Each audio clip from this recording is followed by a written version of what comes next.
نحمده ونصلي على رسوله الكريم اما بعد۔ ترجمے والے قرآن پاک کا صفحہ نمبر 849، 23واں پارہ، سورہ صاد، دوسرا رکوع، آیت نمبر 23 تا 25۔ اعوذ باللہ من الشیطان الرجیم، بسم اللہ الرحمن الرحیم۔ ان هذا اخی له 99 نعجة ولي نعجة واحدة فقال اكفلنيها وعزني في الخطاب قال لقد ظلمك بسؤال نعجتك إلى نعاجه وإن كثيرا من الخلطاء ليبغي بعضهم على بعض إلا الذين آمنوا وعملوا الصالحات وقليل ما هم وظن داود أنما فتناه فاستغفر ربه وخر راكعا وأناب فغفرنا له ذلك وإن له عندنا لزلفى وحسن مآب۔ صدق اللہ العظیم۔ حضرت داؤد علیہ السلام کا تذکرہ چل رہا ہے کہ ان کے پاس انسانی شکل میں 2 افراد پہنچے تو وہ گھبرا گئے، کیونکہ وہ اپنے عبادت خانے میں تھے، رات کا وقت تھا، عبادت کر رہے تھے۔ تو انہوں نے کہا، آنے والوں نے کہا کہ گھبرائیں نہیں، ہم ایک مقدمے کے سلسلے میں آئے ہیں۔ اب انہوں نے مقدمہ پیش کیا۔ وہ مقدمہ کیا ہے؟ ایک نے کہا جناب یہ میرا بھائی ہے، اس کے پاس 99 دمبیاں ہیں اور میرے پاس صرف ایک ہے۔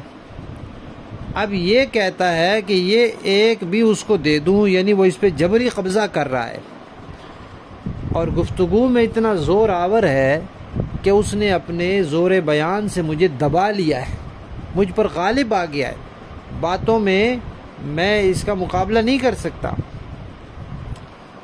تو داؤد علیہ السلام نے اس کے بعد ان سے پوچھ تاچھ کی ہوگی، دوسرے سے پوچھا ہوگا، اور جو جیسے مقدمے میں ہوتا ہے، تو اس کے بعد پھر فرمایا کہ یہ جو دوسرا آدمی ہے یہ آپ کی ایک دمبی آپ سے لے کر اپنی 100 پوری کرنا چاہتا ہے، تو یہ اس میں ظلم کر رہا ہے، یہ اس نے ظلم کیا ہے، یہ زیادتی کی ہے جو آپ سے مانگ رہا ہے، زبردستی کر رہا ہے۔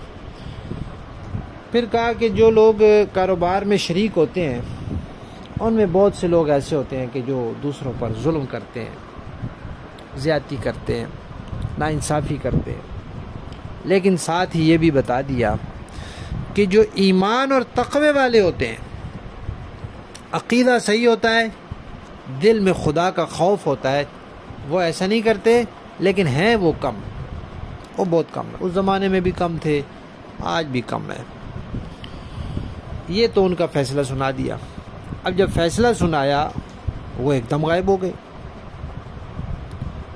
اب داؤد علیہ السلام نے سمجھا کہ اچھا یہ فرشتے تھے، یہ اللہ تعالیٰ کی طرف سے آئے تھے اور اللہ تعالیٰ نے مجھے آزمایا ہے۔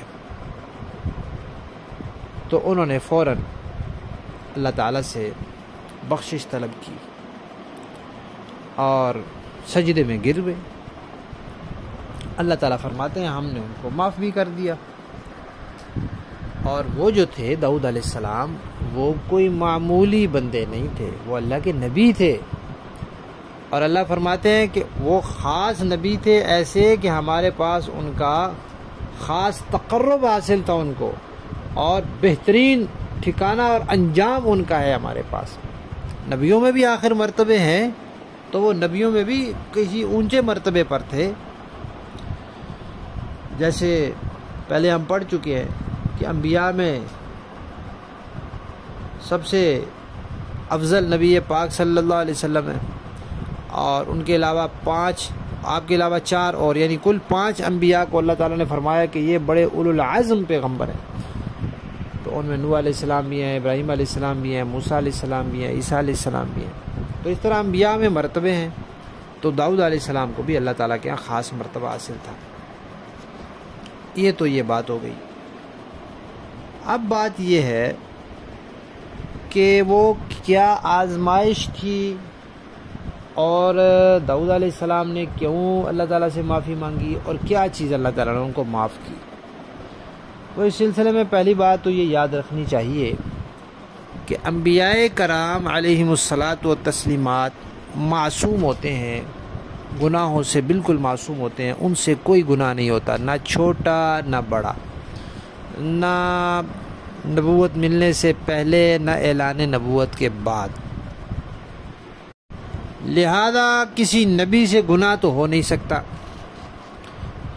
پھر کیا ہوا جو ان کو معافی مانگنی پڑی؟ تو انبیاء سے بعض اوقات لغزش ہو جاتی ہے، بھول چوک ہو جاتی ہے۔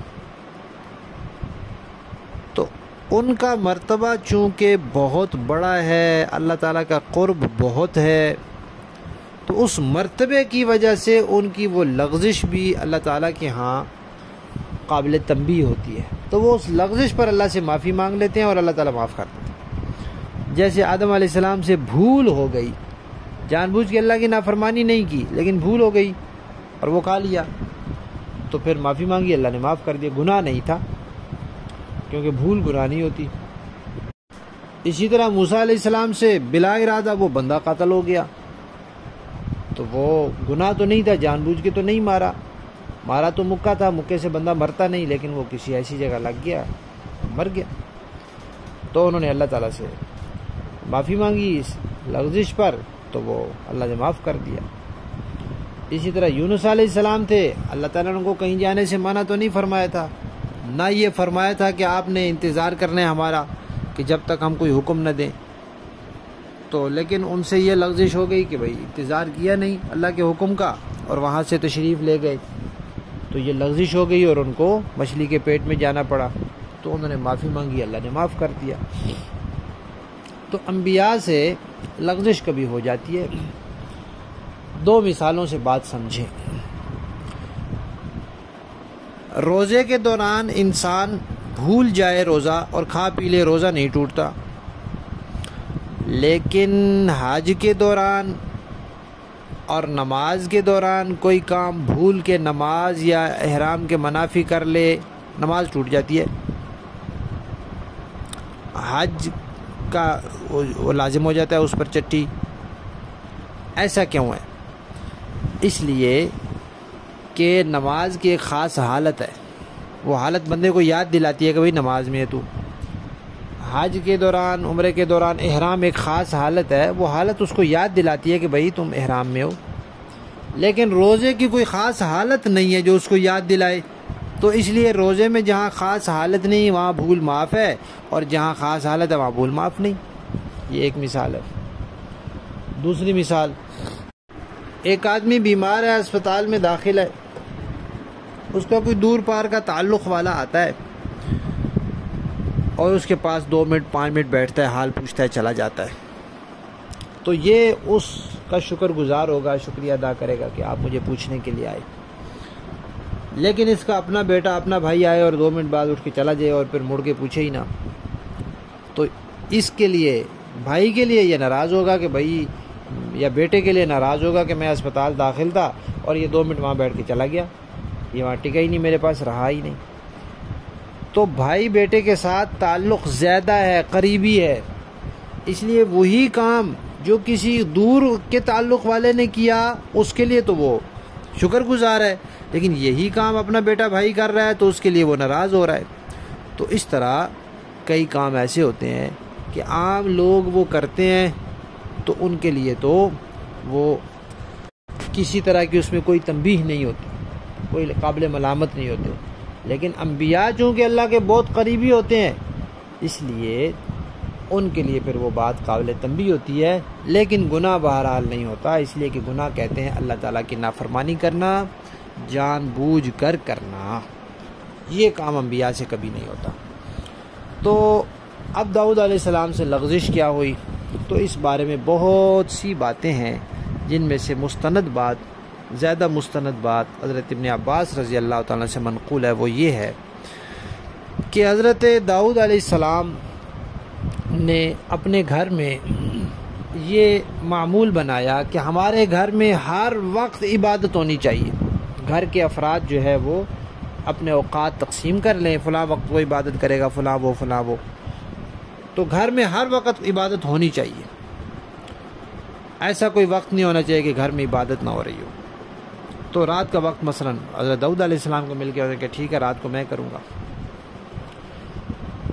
اور انہوں نے پھر ایک مجلس لگی تو اس میں اپنے معمولات بیان ہو رہے تھے، تو داؤد علیہ السلام نے اس میں یہ بتایا کہ ہمارے گھر میں اب یہ معمول ہے کہ ہر وقت اللہ کی عبادت ہو رہی ہے۔ ظاہر بات ہے ان کا پکا عقیدہ تھا کہ یہ اللہ کی توفیق سے ہو رہا ہے، اللہ کے خاص کرم سے ہو رہا ہے، لیکن اس وقت الفاظ میں اس کا اظہار نہیں کیا انہوں نے۔ جیسے موسیٰ علیہ السلام سے کسی نے پوچھا کہ بڑا عالم کون ہے، تو انہوں نے بتا دیا، کیونکہ نبی اپنے وقت میں بڑا عالم ہوتا ہے، تو انہوں نے اپنا کہہ دیا۔ تو اللہ تعالیٰ کو یہ پسند نہیں آیا کہ انہوں نے اپنا کیوں کہا، اللہ تعالیٰ کا کہنا چاہیے تھا، تو ان کو کہا کہ آپ جائیں، آپ مزید علم سیکھیں۔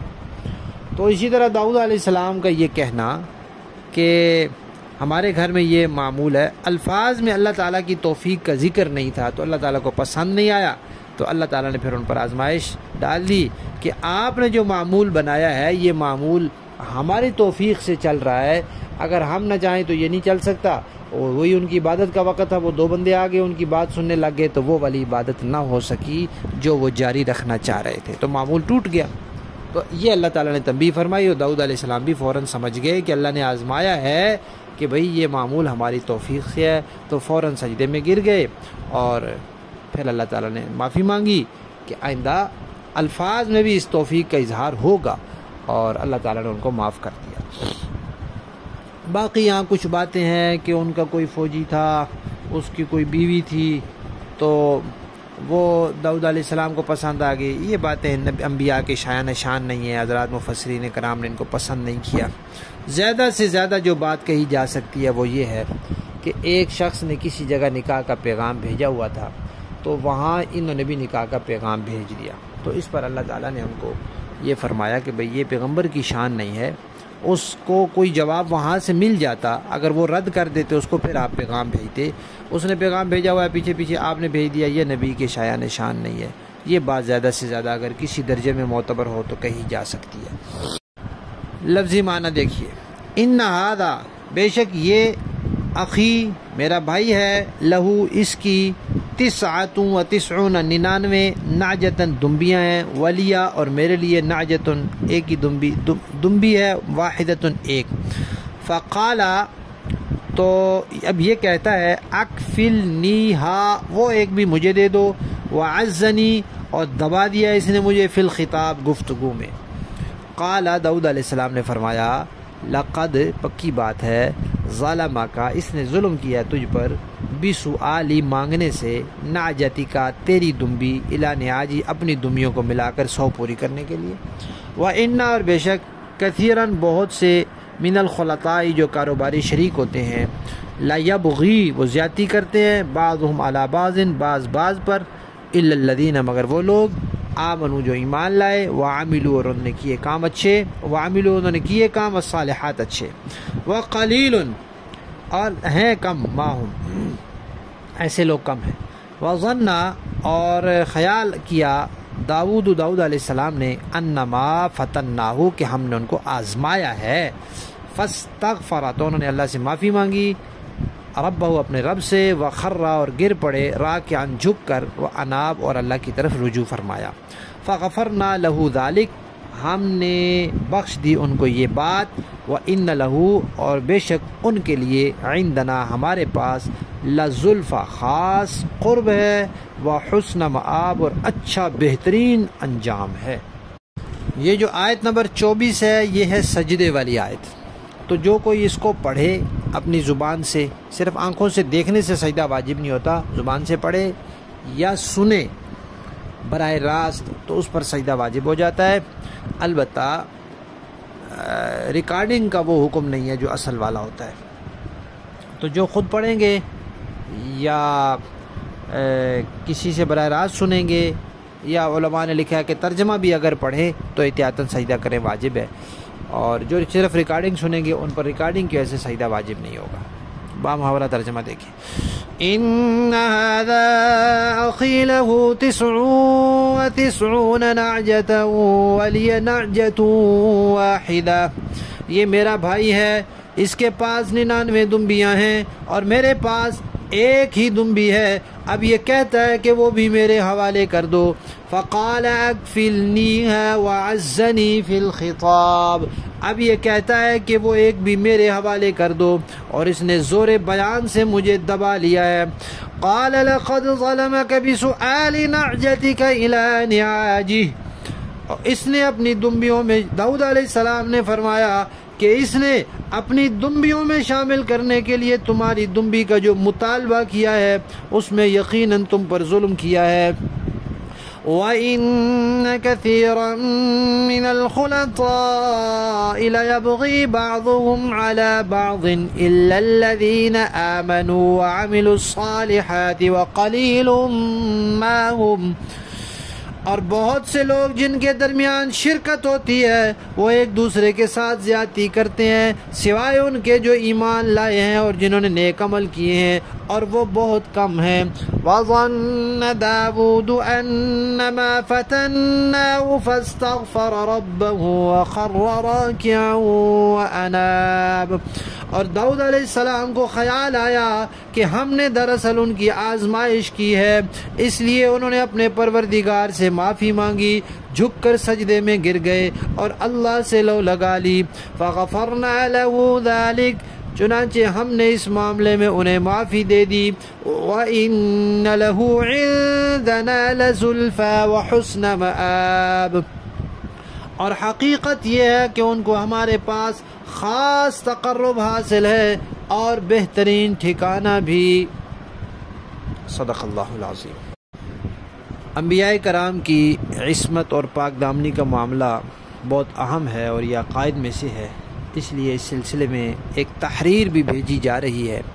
آپ کوشش کریں کہ وہ تحریر بھی ضرور پڑھیں تاکہ یہ مسئلے کی وضاحت پوری آپ کے علم میں آئے، اور جو لوگ انبیاء کی بے ادبیاں کرتے ہیں اور ان پر الزامات لگاتے ہیں ان الزامات کی حقیقت بھی آپ کے سامنے واضح ہو۔